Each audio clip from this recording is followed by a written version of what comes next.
আসসালামু আলাইকুম রহমতুল্লাহি অবরকাতুহু। সম্মানিত দর্শক, ডক্টর মোহাম্মদ ইউনূসের যে সময়কাল, এটি অনেকটা বেহেশত এবং দোজখের মাঝামাঝি অবস্থানে আছে। একটি সরকারের যে টার্নিং পয়েন্ট থাকে, একটি সরকারের কর্মপন্থার যে ধারাবাহিকতা থাকে,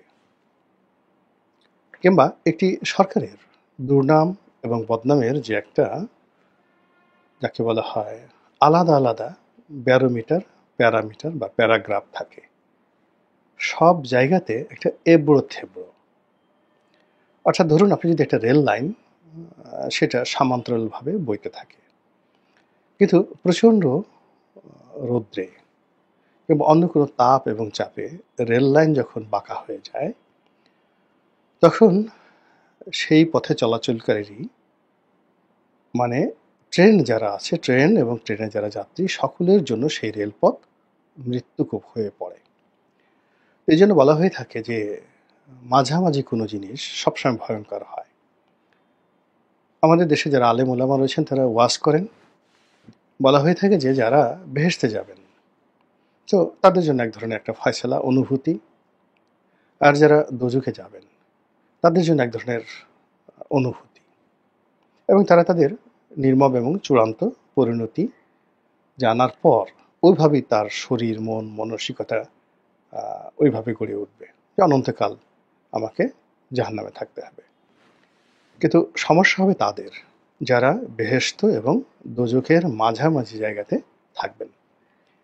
একদিকে বেহেশতের সেই সুবাতাস, সুগন্ধি, ভালো ভালো খাবার দাবার, হুর গেলমানদের আনাগোনা। আবার অন্যদিকে জাহান্নামের আর্তচিৎকার, লেলিহান শিখা। এসবের মধ্যে, এই দুটো দৃশ্যের মধ্যে যারা থাকবেন, তাদের জীবন এতটা দুর্বিষহ হয়ে পড়বে, তারা বারবার শুধু আল্লাহর দরবারে ফরিয়াদ করতে থাকবে যে, হে দয়াময়, আমাদেরকে রক্ষা করো, আমাদের এই পরিণতির একটা চূড়ান্ত ফয়সালা দাও। তো সেই দিক থেকে আমরা এই যে প্রবাদ বাক্য ব্যবহার করি, বেহেশত এবং দোজখের যে মাঝামাঝি, এটি যখন কোনো মানুষের জীবনে আসে, কোনো রাষ্ট্রের জীবনে আসে, কোনো ব্যক্তির জীবনে আসে, সমাজ সবাই তখন এরকম একটা ভয়ঙ্কর পরিস্থিতি মোকাবেলা করতে থাকে। দুর্ভাগ্যজনক হলেও সত্যি, বর্তমান সরকার এরকম একটা বেহেশত এবং দোজখের মাঝামাঝি জায়গাটা আছে। আমরা একজ্যাক্টলি কেউ বলতে পারছি না।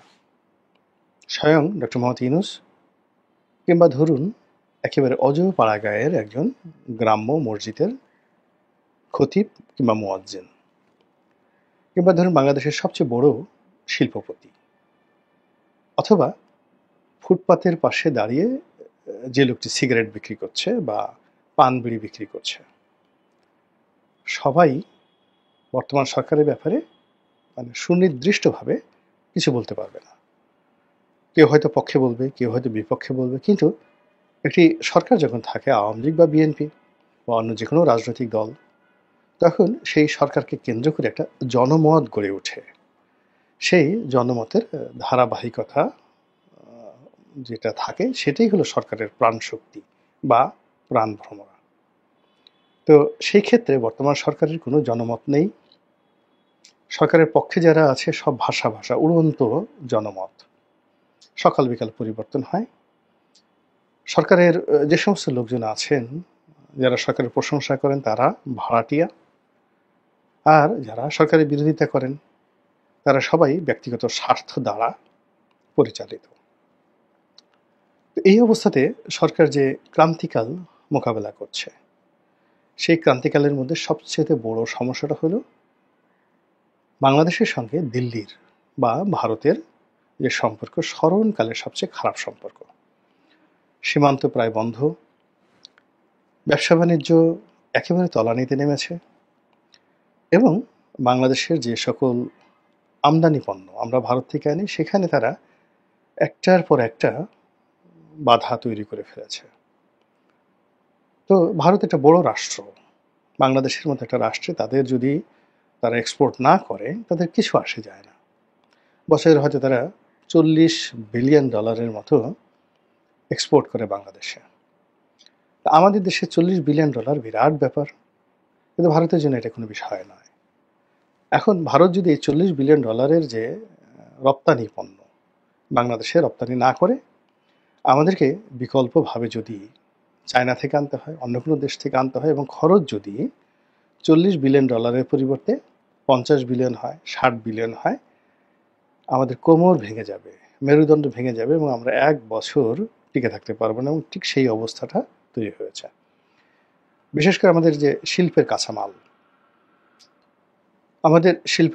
আমাদের ভোগ্য পণ্য এবং আমাদের দেশের যে কিছু মেশিনারিজ রয়েছে, এই বিষয়গুলো, তার সঙ্গে সঙ্গে পর্যটন, তারপরে চিকিৎসা, সব ক্ষেত্রে ভারত যে এমবার্গো দিয়েছে, তার ফলে আমাদের অনেক কিছু তছনছ হয়ে গিয়েছে।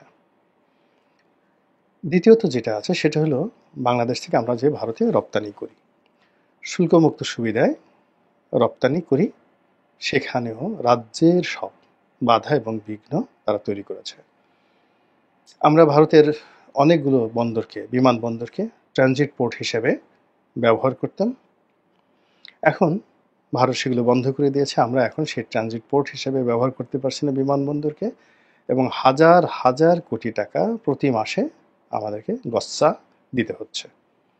অর্থাৎ গার্মেন্টস রপ্তানি করার ক্ষেত্রে আমরা ভারতের বন্দরগুলো ব্যবহার করে আমরা ইউরোপ আমেরিকাতে রপ্তানি করতাম। এবং এটা কি সেটা বোঝাতে গেলে আরও যাকে বলা হয় যাকে বলা অনেকে ধৈর্যচ্যুতি ঘটতে পারে। কিন্তু ব্যবস্থাটা হলো যে, আমরা ধরুন আমেরিকাতে যদি আমেরিকার দুটো আছে, ওয়েস্ট কোস্ট এবং ইস্ট কোস্ট, দুটো এলাকা।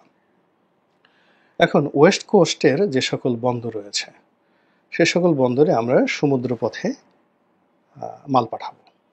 তো সমুদ্রপথে মাল পাঠাবো, আমাদের গার্মেন্টস কোম্পানিকে বলা হলো যে আগামী 60 দিনের মধ্যে আপনি মাল পাঠাবেন। ভালো কথা, কিন্তু আমাদের সমস্যার কারণে প্রায় দেখা যাচ্ছে যে মাল তৈরি করতে দেরি হয়, গ্যাস নেই, বিদ্যুৎ নেই, শ্রমিক অসন্তোষ। তো হাতে সময় আছে মাত্র 20 দিন, এবং এই 20 দিনের মধ্যে যদি আমি মাল পৌঁছাতে না পারি, তাহলে কি হবে? পুরো মাল যাকে বলা হয় বায়াররা নেবে না, ফলে গার্মেন্টসগুলো ধসে যাবে। তো সেই ক্ষেত্রে এই ধরনের সমস্যা দূর করার জন্য আমরা কি করি? এয়ারে মাল পাঠাই, অথবা সি এয়ারে করি। অর্থাৎ আমাদের বাংলাদেশ থেকে ধরুন একটি জাহাজে করে মাল পাঠাতে যদি 30 days লাগে, তো সেক্ষেত্রে আমরা যদি এয়ারে করে এখানে মাল পাঠাই, যাকে বলা হয় ভারতের নাভাসিবা পোর্টে, এবং সেখান থেকে যদি আমরা জাহাজে পাঠাই, এটা এক ধরনের বিকল্প। অথবা আমরা এখান থেকে কন্টেনারে পাঠালাম নাভাসিবা পোর্টে, ওখান থেকে আমরা এয়ারে পাঠালাম। তো এইগুলো করে ব্যবসায়ীরা তাদের ব্যবসা টিকিয়ে রাখে এবং হাজার হাজার কোটি টাকা তারা লাভ করে। ভারত এই সুবিধাটা শেখ হাসিনার জমানাতে দিয়ে এসেছিল, এটা এই সময় বন্ধ করে দিয়েছে। এবং আমাদের বেশ কয়েকটি স্থলবন্দর, বিশেষ করে বেনাপোল, অনেকগুলো পণ্যের আমদানি এবং রপ্তানি এই বেনাপোল বন্দর দিয়ে করা যাবে না। এই নিষেধাজ্ঞার ফলে পুরো আমদানি এবং রপ্তানি মুখ থুবড়ে পড়েছে। তো এ সকল কারণে ভারতের সঙ্গে সম্পর্ক স্থাপন করা আমাদের এই বর্তমান ইউনিট সরকারের জন্য রীতিমতো একটা ফরজে কেফায়া। এছাড়া এই সরকার দীর্ঘমেয়াদে টিকতে পারবে না। এই গেল একটা। অন্যদিকে যেটা হচ্ছে, সরকার এই মুহূর্তে চীনের সঙ্গে এবং পাকিস্তানের সঙ্গে একটা ভালো সম্পর্ক গড়ে তুলেছে, এবং ঘন ঘন আমাদের দেশের রাজনৈতিক দলগুলো এবং ডক্টর মোহাম্মদ ইউনূস সরকারের কর্তা ব্যক্তিরা চীন দেশে যাচ্ছেন, যেটা ভারত আরও বিক্ষুব্ধ হয়ে পড়েছে, ভীষণ রকম বিক্ষুব্ধ হয়ে পড়েছে। এবং এরই মধ্যে যেটি হচ্ছে সেটা হলো, চীনের সঙ্গে কতগুলো কৌশলগত সামরিক চুক্তি, সামরিক সম্পর্ক, তারপরে কৌশলগত অর্থনৈতিক সম্পর্ক, এগুলো নিয়ে খুব কথাবার্তা হচ্ছে।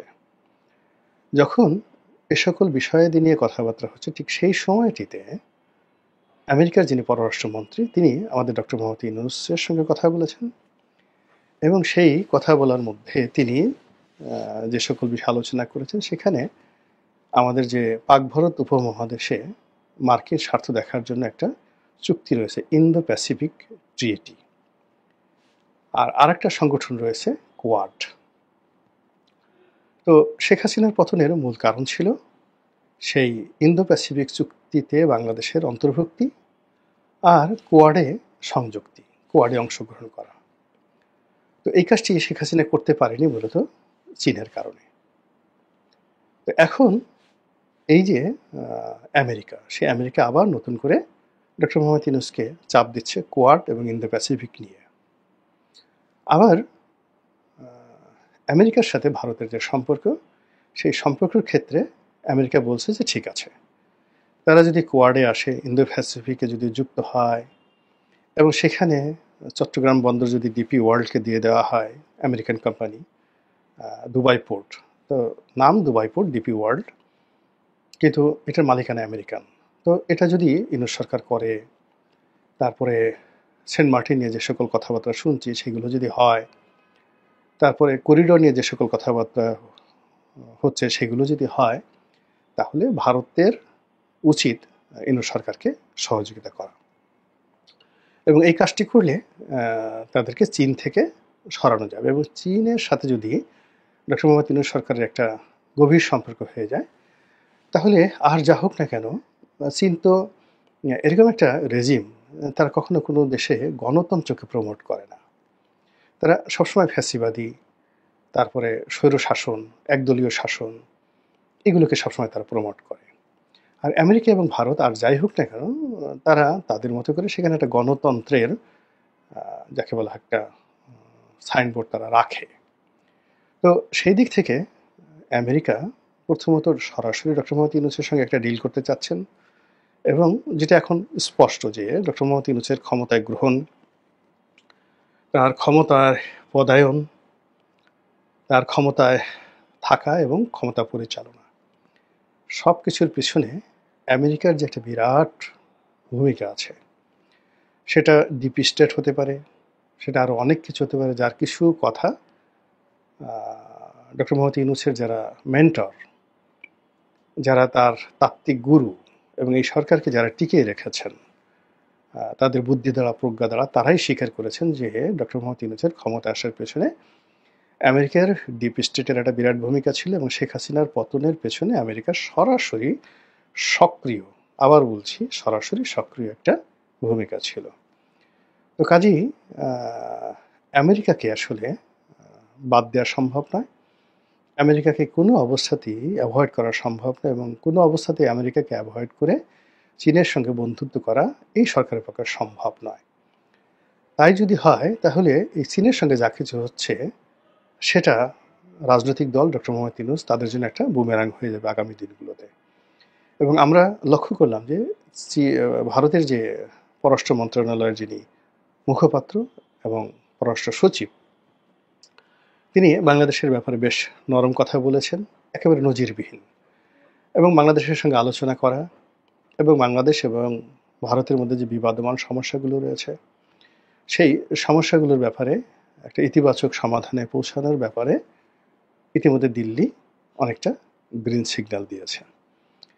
তো এই যে গ্রিন সিগন্যাল, অর্থাৎ দিল্লি এবং আমেরিকার গ্রিন সিগন্যাল, এটা ডক্টর মোহাম্মদ ইউনূস যদি গ্রহণ করে, তাহলে রাশিয়া, চীন, এই যে বলয়টা, শক্তির বলয়টা অ্যাবসলিউটলি তাদের বিরুদ্ধে চলে যাবে। এই যে একটা উভয় সংকট, এই উভয় সংকটটাকে আমি প্রথম বলার চেষ্টা করেছি বেহেশত এবং দোজখের মাঝামাঝি। ভবিষ্যৎ সম্পর্কে মহান আল্লাহ ভালো জানেন, তার সিদ্ধান্তই চূড়ান্ত। তিনি যেন আমাদের এই দেশ, জাতি এবং কালকে রক্ষা করেন, হেফাজত করেন, এই দোয়া করছি। আসসালামু আলাইকুম রহমতুল্লাহি ওয়া বারাকাতুহু।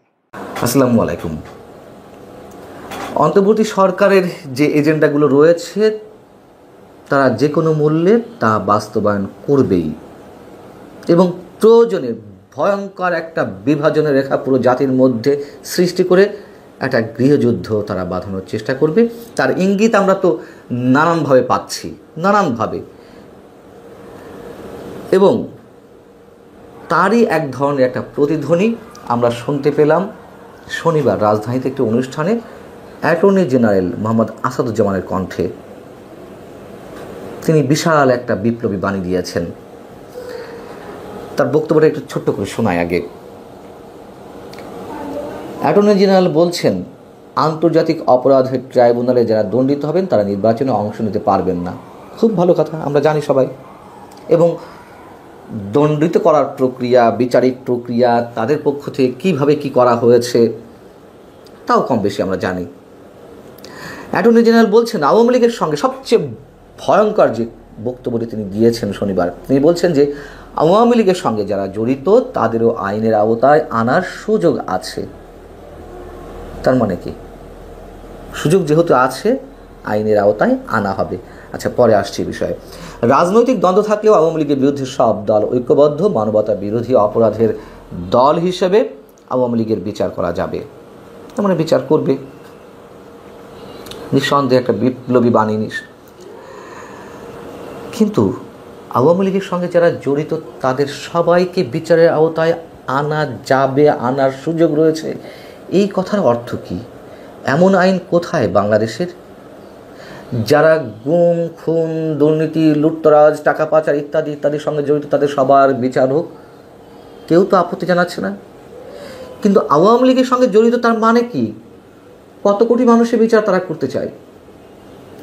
এই নতুন তত্ত্ব কোত্থেকে হাজির করলেন অ্যাটর্নি জেনারেল সাহেব?